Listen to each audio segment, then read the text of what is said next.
الحمد للہ رب العالمین والصلاة والسلام علی سید الانبیاء والمرسلین اما بعد فاعوذ باللہ من الشیطان الرجیم بسم اللہ الرحمن الرحیم والصلاة والسلام علیک یا رسول اللہ وعلی آلک واصحابک یا حبیب اللہ والصلاة والسلام علیک یا نبی اللہ وعلی آلک واصحابک یا نور اللہ نویت سنت الاعتکاف۔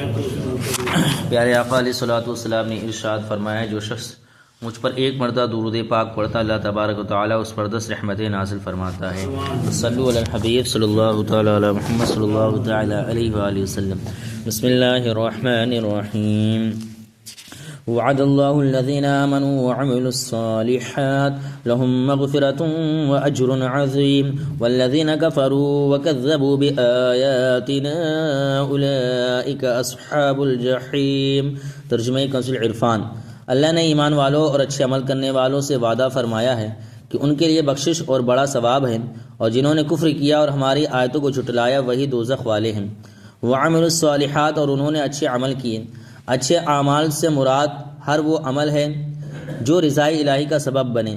اس میں فرائض و واجبات، سنتیں، مستحبات، جانی و مالی عبادتیں، حقوق اللہ، حقوق العباد وغیرہ سب داخل ہیں۔ نیک اعمال کی ترغیب کے لیے ایک حدیث مبارکہ پیش کی جاتی ہے۔ حضرت معاذ بن جبل رضی اللہ تعالیٰ عنہ فرماتے ہیں، میں ایک سفر میں رسول کریم صلی اللہ علیہ وسلم کے ہمراہ تھا کہ ایک روز چلتے چلتے میں آپ کے قریب ہو گیا اور عرض کی، یا رسول اللہ صلی اللہ علیہ وسلم، مجھے ایسا عمل بتائیے کہ جو مجھے جنت میں داخل کرے اور جہنم سے دور کر دے۔ حضور صلی اللہ علیہ وسلم نے ارشاد فرمایا، تو نے مجھ سے ایک بہت بڑی بات کا سوال کیا، البتہ جس کے لیے اللہ تعالیٰ آسان فرما دے۔ اس کے لیے آسان ہے تم اللہ کی عبادت کرو اور اس کے ساتھ کسی کو شریک نہ ٹھہراؤ، نماز قائم کرو، زکوٰۃ ادا کرو، رمضان کے روزے رکھو اور بیت اللہ شریف کا حج کرو۔ پھر ارشاد فرمایا، کیا میں تمہیں نیکی کے دروازے نہ بتاؤں؟ روزہ ڈھال ہے اور صدقہ گناہوں کو ایسے بجھا یعنی مٹا دیتا ہے جیسے پانی آگ کو بجھاتا ہے، اور رات کے درمیانی حصے میں انسان کا نماز پڑھنا بھی گناہوں کو مٹا دیتا ہے۔ پھر یہ آیت تتجافی جنوبہم عن المضاجع، ترجمہ ان کی کروٹیں بستروں سے الگ رہتی ہیں، سے لے کر یعملون تک تلاوت فرمائی۔ پھر ارشاد فرمایا، میں تمہیں ساری چیزوں کا سر، ستون اور کوہان کی بلندی نہ بتا دوں؟ میں نے عرض کی، ہاں یا رسول اللہ صلی اللہ علیہ وسلم۔ ارشاد فرمایا، تمام چیزوں کا سر اسلام ہے اور اس کا ستون نماز اور کوہان کی بلندی جہاد ہے۔ پھر ارشاد فرمایا، کیا میں تمہیں ان سب کے اصل کی خبر نہ دے دوں؟ میں نے عرض کی، کیوں نہیں یا رسول اللہ صلی اللہ علیہ وسلم؟ تو آپ صلی اللہ علیہ وسلم نے اپنی زبان مبارک کو پکڑ کر ارشاد فرمایا، اسے روکو۔ میں نے عرض کی، اے اللہ عز و جل کے پیارے نبی صلی اللہ علیہ وسلم، کیا زبانی گفتگو پر بھی ہمارا مواخذہ ہوگا؟ ارشاد فرمایا، تیری ماں تجھے روئے، لوگوں کو اوندھے منہ جہنم میں ان کی زبانوں کی کاٹی ہوئی کھیتی یعنی گفتگو گراتی ہے۔ نیک اعمال میں رغبت اور زبان کی حفاظت کا جذبہ پانے کے لیے دعوت اسلامی کے ساتھ وابستہ ہو جانا چاہیے۔ والذین کفروا، اور جنہوں نے کفر کیا۔ اس آیت سے معلوم ہوا کہ دائمی جہنمی صرف کافر ہیں، یعنی ہمیشہ جہنم میں رہنے والے صرف کافر ہیں، جبکہ مسلمان ہمیشہ کے لیے جہنم میں نہ رہیں گے۔ یا ایھا الذین آمنوا اذکروا اللہ نعمت اللہ علیکم اذ ہم قوم ان یبسطوا الیکم ایدیہم فکف ایدیہم عنکم واتقوا اللہ وعلی اللہ فلیتوکل المؤمنون۔ ترجمہ کنز العرفان۔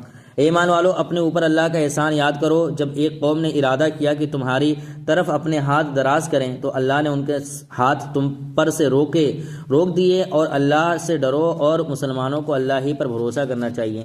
اذ ہم قوم، جب ایک قوم نے ارادہ کیا۔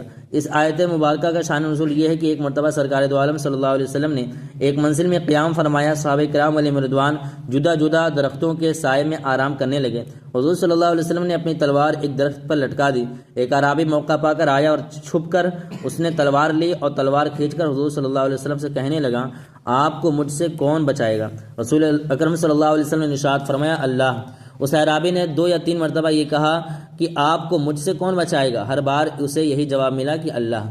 پھر حضرت جبریل علیہ السلام اس کے ہاتھ سے تلوار گرا دی اور رسول اللہ صلی اللہ علیہ وسلم نے اسے پکڑ کر فرمایا، اب تجھے مجھ سے کون بچائے گا؟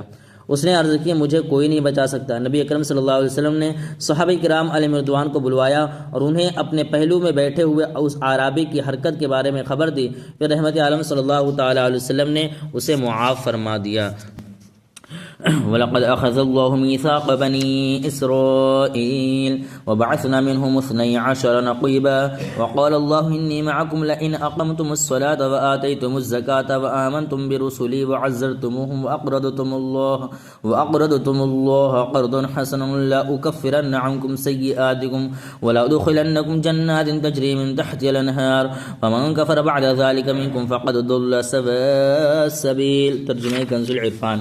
اور بے شک اللہ نے بنی اسرائیل سے عہد لیا اور ہم نے ان میں 12 سردار قائم کیے، اور اللہ نے فرمایا بے شک میں تمہارے ساتھ ہوں اگر تم نماز قائم رکھو اور زکوٰۃ دیتے رہو اور میرے رسولوں پر ایمان لاؤ اور ان کی تعظیم کرو اور اللہ کو قرض حسن دو، تو بے شک میں تم سے تمہارے گناہ مٹا دوں گا اور ضرور تمہیں ان باغوں میں داخل کروں گا جن کے نیچے نہریں جاری ہیں۔ تو اس عہد کے بعد تم میں سے جس نے کفر کیا تو وہ ضرور سیدھی راہ سے بھٹک گیا۔ وَلَقَدْ أَخَذَ اللَّهُ مِيثَاقَ بَنِي إِسْرَائِيلَ، اور بے شک اللہ نے بنی اسرائیل سے عہد لیا۔ آیت کا مفہوم سمجھنے کے لیے یہ واقعہ سمجھ لینا مفید ہے۔ واقعہ یہ ہے کہ اللہ تعالیٰ نے حضرت موسیٰ علیہ السلام سے وعدہ فرمایا تھا کہ انہیں اور ان کی قوم کو مقدس سرزمین یعنی شام کا وارث بنائے گا، جس میں کنعانی جبار رہتے تھے۔ فرعون کے ہلاک ہونے کے بعد حضرت موسیٰ علیہ السلام کو حکم الہی ہوا کہ بنی اسرائیل کو ارض مقدسہ یعنی بیت المقدس کی طرف لے جائیں، میں نے اس کو تمہارے لیے رہائش بنایا ہے، تو وہاں جاؤ اور جو دشمن وہاں ہیں ان سے جہاد کرو، میں تمہاری مدد فرماؤں گا۔ اور اے موسیٰ تم اپنی قوم کے ہر گروہ میں سے ایک سردار بناؤ، اس طرح 12 سردار مقرر کرو جن میں سے ہر ایک اپنی قوم کے حکم ماننے اور عہد پورا کرنے کا ذمہ دار ہو۔ حضرت موسیٰ علیہ السلام 12 سردار منتخب کر کے بنی اسرائیل کو لے کر روانہ ہوئے۔ جب اریحہ کے قریب پہنچے تو ان نقیبوں یعنی سرداروں کو دشمن کے حالات معلوم کرنے کے لیے بھیجا۔ وہاں انہوں نے دیکھا کہ وہ لوگ بہت عظیم الجثہ یعنی عظیم جسامت والے، نہایت قوی و مضبوط و توانا اور صاحب ہیبت و شوکت ہیں۔ یہ ان سے ہیبت زدہ ہو کر واپس آئے اور آ کر انہوں نے اپنی قوم سے سب حال بیان کر دیا۔ حالانکہ انہیں اس سے منع کیا گیا تھا، لیکن سب نے عہد شکنی کی سوائے 2 آدمیوں کے، ایک کالب بن یوقنا اور دوسرے یوشع بن نون، یہ دونوں عہد پر قائم رہے۔ اس سیاق و سباق کو سامنے رکھ کر آیت کا مفہوم یہ بنتا ہے کہ بے شک اللہ تعالیٰ نے بنی اسرائیل سے عہد لیا کہ وہ اللہ تعالیٰ کی عبادت کریں، اس کے ساتھ کسی کو شریک نہ کریں اور توریت کے احکام کی پیروی کریں۔ پھر قوم جبارین سے جہاد کے لیے ان میں سے 12 سردار بنائے گئے، اور اللہ تعالیٰ نے انہیں فرمایا کہ میں تمہارے ساتھ ہوں اور میں تمہاری مدد کروں گا، اور اگر تم نماز قائم رکھو اور زکوٰۃ دیتے رہو اور میرے رسولوں پر ایمان لاؤ اور ان کی تعظیم کرو اور اللہ عز و جل کو قرض حسن دو یعنی اس کی راہ میں خرچ کرو، تو میں تم سے تمہارے گناہ معاف کر دوں گا اور تمہیں جنت میں داخل کروں گا۔ آیت میں رسولوں پر ایمان لانے کے ساتھ ان کی تعظیم کا حکم دیا گیا ہے۔ اس سے معلوم ہوا کہ انبیاء کرام علیہم الصلوۃ والسلام کی تعظیم اہم ترین فرائض میں سے ہے۔